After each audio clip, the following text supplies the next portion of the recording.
Hi, and welcome to the Inside Scoop.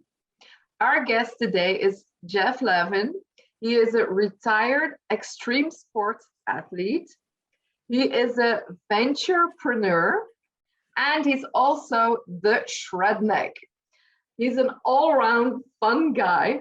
And tell me, Jeff, what the hell is a venturepreneur? What does that even mean? Well, I mean, here I am, I woke up today in Mexico, and adventurepreneur, it's all about taking two things that are really awesome. Who doesn't like to go on adventures and go exploring, and entrepreneurialism, right? And combining that into, the digital nomad laptop life, or we all got these amazing things like I'm talking on this iPhone 13. And that's what adventurepreneurialism is all about. It's a movement of, yeah, you got to have that. Like, everybody's taking pictures and putting ads out there with their Lambos or their Ferraris or their big mansions or something like that. Adventurepreneur, it's all about just being debt free, living life on your own terms, and being debt free as a new millionaire, and just having fun, going places, exploring, meeting new people, changing up your stimuli. And, I always found that when I changed my spot, my location, all of a sudden that crazy idea I've been trying to work through, that deal I've been trying to get done, it works because I changed up my location. Yeah, because then I guess, you get new inspiration, you're giving yourself some new space to work in. So Yeah. when we were talking earlier, you mentioned flow state. What does that mean to you? And how do you use it for, your business and your personal life as well? So flow state is it's a huge thing, right? And you look at all the awesome people out there, like the Tom Brady's, Michael Jordan's, Tiger Woods, the athletes, and coming from a background of, oops, sorry, somebody just tried buzzing me in there. So annoying when people call. But that's part of flow state. It's just responding to the stimuli that you get as you get it. Flow state is this crazy ability that I found where I can take time, and its times are, something that we track, with our clocks and stuff like that. Our watches, we put a, way of measuring that metric, right? But really, it's just about unplugging with that and living in the purest form of that moment that you can ever live in. Right. So we've all heard slow down to speed up, where somebody says, hey, you're going too fast, slow down to speed up. But what you really don't know is you can actually speed up to slow down, where all of a sudden those moments, they turn into movements, or movements turn into moments. And those moments, you can turn those moments, those very powerful moments, like, that crazy event, or just organizing people and getting them together, and then turning those into massive movements, and just getting people all on the same page. How it works for me is I look at everything out there, like maybe I need to do 8 hours worth of work and I'll get it done in 2. It's just being me and my pure hyper focused pure moment. And when that energy runs out, you know what I do? I unplug, put my sunglasses on, I go do something next, but it's just giving your pure undivided attention of that, and being in that pure state of saying, we're going to get this done. We're going to win that game. We're going to do this. We're going to do that. I think everybody's always, somebody's had a close call with, an accident, right? Everybody's all had one of those. Like you're driving a car, or somebody almost hits you walking across the street, or somebody bumps into you. All of a sudden, time slows down, right? So it's just harnessing that and being aware of that, and just really practicing on using that in our daily lives. Yeah, I love that, because I use the word time crushing, but it's actually the exact same thing. It's like taking a short amount of time, doing a lot of stuff in that short amount of time. And when you feel when, focus runs down or energy runs low, or you're not into it anymore, close the books, go do something else, and revive that energy, and increase the fun levels, like you actually say it so beautifully. And I think that is exactly what has been working for me too, because I've noticed that whether I spend 8 hours at my desk or 2, I can get the same amount of work done in those 2 hours. It's just crazy how you can crush that time and slow it down, but also I don't know how you experience that, because when you've had to do extreme sports, Jeff, I can imagine, I'm a horseback rider, and I always remember that when I'm at a show doing show jumping, those 2 3 minutes that you're jumping around, and after I came out like like time just flew by, and it was like I was out of control. I couldn't control it. But now it feels like I can stretch that time to be more conscious, be more present in the moment, which makes me, yeah, I don't know how to say it, even makes me more in control and makes me more able to do what I want to do, even in those high pressure, high stress moments. How did you do that when you were doing, those extreme sports at the highest level in the world? And I gotta say, Kathy, props for horseback riding and jumping, because that is crazy. You're gonna say what I do is crazy, but it's the same level of respect, because you're getting an animal to do that, and then you're doing that and performing with that animal. That's some crazy stuff like out of Avatar. So high five on that. So me, I mean, I have to work with an inanimate object of my snowboard and convince my snowboard to do that. How does that work? For me, I mean, everything just breaks down to this slow, super slow moment, right? Where time slows down to this crazy form where I just feel like it's, like going like 20, what takes 2 minutes, what takes 2 seconds, all of a sudden 2 minutes or 2 seconds turns into like 2 minutes, and it just totally slows down to like a creep. And I can, if I'm hitting a jump, I can like look up there excuse me, I'm not doing that too much anymore, but I can like look at people's reactions and be like, oh yeah, this is awesome. All right, cool. We're doing good. We're doing good.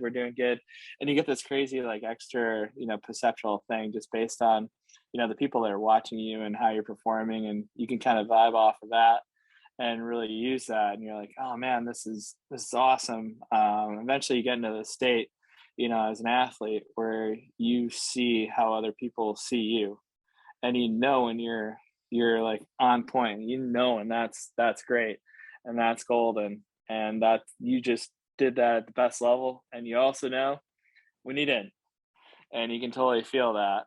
So it comes from like one, doing it a lot, getting your practice, through reps and stuff like that. Two, also the visuals of watching yourself do it and filming yourself doing it. Whether like I'm speaking and stuff like that. So like if I'm working at a keynote, I'll film myself a bunch of times doing it and practice that. Same way I would with my snowboarding, just practice, and then sometimes you want to get rid of those, so take a note of how many times I've said and sometimes you add those up. I want to make a clip reel once somebody where it's like and then the ums too, right? But that's how we do it. That's how we perfect it. It's just getting those practice in there, practice reps, filming, or if you don't like camera, record yourself too. If you're not doing something super duper athletic where you need to see those visuals to like kind of correct it. Maybe you're not a camera ready person. I know sometimes I don't want to be on camera, but I love to talk. So I use a little bit of both of those. Good thing that you're here then. I mean, sometimes I don't like to be on camera, but I mean, hey, I like to be on camera when I get to be in Mexico, enjoying tequila margaritas and all the good stuff here in this amazing little tiki hut thing here. Living the good life. Yeah, living the dream. I'm so happy for you. It's great that you've built up your life in a way that it's completely serving you, because I think too many of us just are living the life. And I hear so many people say, you know what, when this or this is done, or when those and those projects are done, then I'll have time. But then, there's the next project, or there's something else going on in your life. And I can see it in my own life. We moved, we married, we have 2 babies, we are renovating, we are doing Woo! real estate, renovating other houses. I have my coaching academy, doing these interviews. There's just so many cool things going on, but I wouldn't want it any other way. People think I'm crazy doing that when I was highly pregnant, and my baby is 5 weeks old now, and they think I'm crazy. But to me, this is what works. This is what makes me happy. So, that's just finding the speed of life that works for you, I guess. So I think it's so cool that you're just doing it. People like to talk about it, but you're just doing it. So kudos for that. Oh, And heck yeah. And yeah, kudos to you. I mean, doing all that, and like also being a mom and doing all that. Cause I mean, that is, trust me, um, that's a lot, high fives to that. hardest And then thing in the renovating. world, being a mom. Yeah. I swear to Yeah. you. It's the toughest, most unthankful job in the world. By the way, thanks, mom. Yeah. Shout out to my mom there too. Yeah. It's important that we cherish those people who give love to us so that we can give them love back as well. And Oh I was, yeah, love I on was, them, lean on them. yeah, because also that when you're in a high pressure life, then I think it's really important to have a good support system and a network of people that you can rely on and that you can share those moments with as well. I remember a time when I was doing show jumping that I always had to go alone to these shows, and that just doesn't energize you. And these Oh, it's a last years, bummer. yeah, that's not so nice. You don't have anyone to talk with afterwards or to reconnect. And now, it's like you say, having it on video, rewatching yourself, improving yourself, having the energy of your loved ones with you there. It's just such a difference. It's just, to me, this is a completely new experience doing it this way, and it makes me improve so fast, so much. So yeah, I think that's great advice. It's like Jet Li said, I'm not afraid of a guy who knows 1,000 kicks. I'm afraid of the guy who did one kick 1,000 times. And I think that he's like right on point there. It's like you say, it's just practice, practice, practice, and get better at what you're doing. Totally. Hey, and Yeah, it's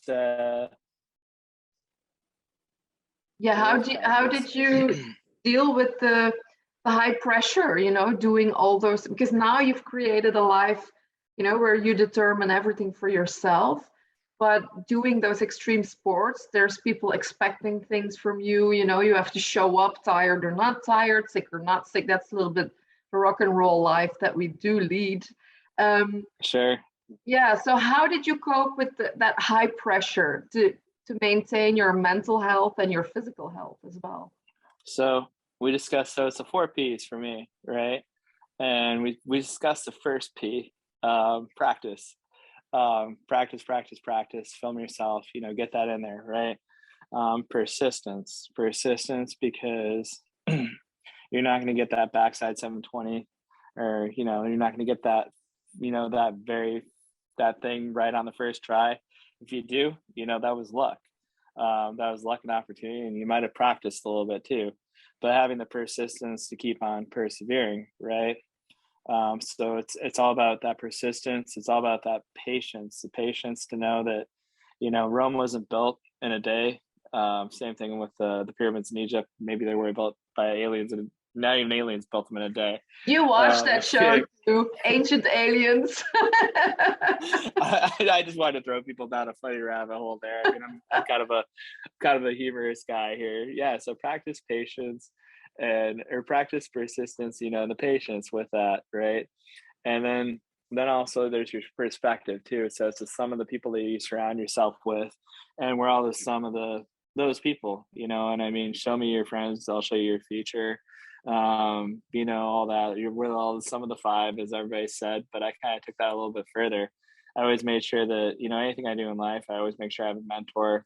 They're not going to tell me everything, but they got a blueprint of something I can kind of follow and ask them questions. And they got the grit of the experience. So they've been there, they've done that.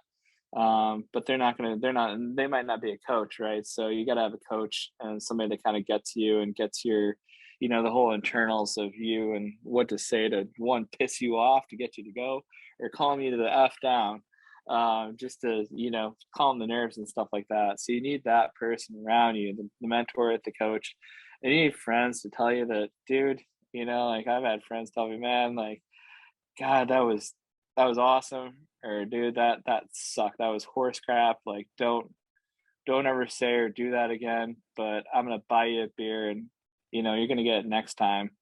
And then just positive people like cheerleaders to cheer you on, because that's so key, so clutch. Like you need positivity around you just to be able to be in that growth mindset, whether it's professional or personal growth of what you're looking for. So yeah, practice, patience, persistence to keep on going. I used to say tuck it, huck it. The other one comes with an F that rhymes with, F it. That was kind of my thing. I'm just going to keep on going until I get this, until I get this, until I get this. But you might not get it in a day. You might not get it in a month. It might take years, but you got to know that 3 steps forward, 2 steps back, it's okay. There's always forward movement and stuff like that. And it's okay. You're still being persistent. If you got to recharge and relax and unplug for a bit, that's totally okay in the high performance world. Sometimes we need those breaks. I mean, you can't, as a rider, I mean, I used to do the full like 9-10 months a year. And then I started taking seasons off, and like I started performing better because I started doing less and I started enjoying more of life. There's a lot more life out there than snowboarding. So yeah, so we got the practice, we got the patience, we got the persistence, and then perspective of the people. So the 4 P's around there, so key. And always pee before you go jump or do something crazy or get on stage, get those cheers out. The 4 P's, I love those, and that's been life motto with anything I do, whether I'm writing a book, speaking on stage, building a new program, or fixing this. I just bought this boat for, found this awesome deal on this boat for a couple grand and fixing it up and doing all this. So you just really got, like I was hoping it'd be done sooner. I was hoping I'd be back east in Maine with my family, but I'm down here in Mexico enjoying that. And, here's the thing. We're all like results, or we're all like end goal driven. What we really got to do is divorce the results and trust and fall in love with and marry the process, because it ain't the destination. It's the path we take, and embracing that journey. And once you get out of the whole results performance mindset, and you get into the process, that's where you can really start collecting data. And as long as we're alive, there's no such thing as success and failure. If you're alive, you're success. It's just saying, all right, cool, I got data, and like Amazon's number one source of revenue is building data. So with businesses, I look at that as I'm building data with anything I do, and a simulation and collection of data, and then reacting and responding. Like how Peyton Manning, the quarterback, he always said Omaha. That meant the defense was doing this, and he was reacting to it, reacting and responding. And we all got ways that we have to internalize it. That's how we react, and then we respond by externalizing it. Yeah, love that. Absolutely love that. And I think this is just amazing what you said. If you're alive, it's a success, because that's exactly what it is. And we tend to forget a little bit that when we do something wrong, or when something goes south or you mess up, that's just part of being alive, and you're still a success because you're doing something. My mom always used to say, if you don't do anything, you can't do anything wrong. And, I think she's spot on there, because it's by doing things that you grow. If it fails, you learn. And if it works out, you're one step closer to where you want to be. And I think that either way, it's leading you closer to the path where you want to be. Sometimes it doesn't feel that way, but it's definitely there to help us navigate. Yeah. And life's gonna happen regardless. Like, we've all played sports, or we've all done that. I mean, you can sit there and watch people show jumping and stuff like that, or you can go there and do it. I mean, time's gonna happen no matter what. It's gonna go forward no matter what. unless Doc Brown from Back to the Future with that 1984 DeLorean, if you see Yeah. him, let me know, because I want to go back and make a few of those bets, like the Cubs will win the World Series. Um, but all jokes aside, time's going to happen. It's going to go forward, and life's going to happen, and it's going to happen whether you're there, whether you're there trying or not trying. It's still going to come at you. Whether you're on the bench, you might as well just be in the game. You might as well get off the bench, playing the game, because it's going to happen regardless. And you might as well make the best of it, because, tell you the truth, none of us are getting out of here alive unless somebody else knows something out there. That's one guarantee. None of us are getting out of here alive. So we got to live it up. We got to, make the best of it, make that big impact that we can, like skipping a rock. We all skipped rocks when we were little. Some of us haven't grown up like me, pushing 40 here. I still like to skip rocks and rivers and streams and stuff like that. And, the way I like my metaphor with that is every time you skip a rock, it makes like a little ripple, right? And those ripples eventually come back to the shore, and they come back, tenfold, right? So even though you're not getting that instant gratification of what you wanted with the, quote unquote result, it's just trusting the process that will come back to you. Yeah, that's beautiful. I 100% agree. And when we were talking earlier, you mentioned something as the master of the universe. And I thought, okay, I'm going to bring that back when we're talking. So tell me, what does that mean, being the master or a master of the universe? Well, I used to think when I was like 6 or 7 or 8, his name was He-Man, the muscular arms and the sword and the beautiful stature and stuff like that. The master of the universe is somebody that's just really living their best life, speaking their truth, showing up unapologetically as themselves. Somebody that's balanced within love, life, businesses, Maslow's hierarchy, all that stuff, like where you feel good about your finances, you feel good about your business, you feel good about your friendships out there, you feel good about, like your significant other, you feel good if you have kids, you feel good about your family. Like everything is just balanced, even flow in this pure, amazing state. And it goes and it flows. And, Hakuna Matata, that's the master of the universe, the guy that can say that every day. And obviously you feel good, like your health and your wellness, like it's all balanced on all those faucets. I mean, you don't have to be the master of all of them, but you're doing pretty good at a lot of them. I love that. Hakuna Matata, I think that's the perfect one to close off our conversation. Yeah, that's just beautiful. Hakuna Matata. I think that is something that we should all say to ourselves, like at least 20 times a day, to just make sure that we're being reminded of why we're here. We're here to have fun and live our best lives, nothing else. And that is just the most beautiful message that you could have shared with us today, Jeff. So thank you so much. Is there anything else you would like to share before we end our conversation? So, I'll leave it with this. Some people are going to look at things and ask why. And I dare you, all you out there looking and watching this, I dare you to start getting in this mindset and seeing stuff that never was and dreaming stuff that never could be and saying, why not? Yes. Why the fuck not? Yes. Yes. Rock and roll, baby. Okay, thank you. That was brilliant. I am sure that many people will feel so inspired by your words. And where can they find you if they want to know more of your insights and, the cool stuff that you're doing? Yeah, I am glad to meet people wherever they're comfortable meeting me. So I am on all the social media, Twitter, Pinterest, Instagram, Facebook, Google, YouTube, jefflavin.net is probably the most common one out there.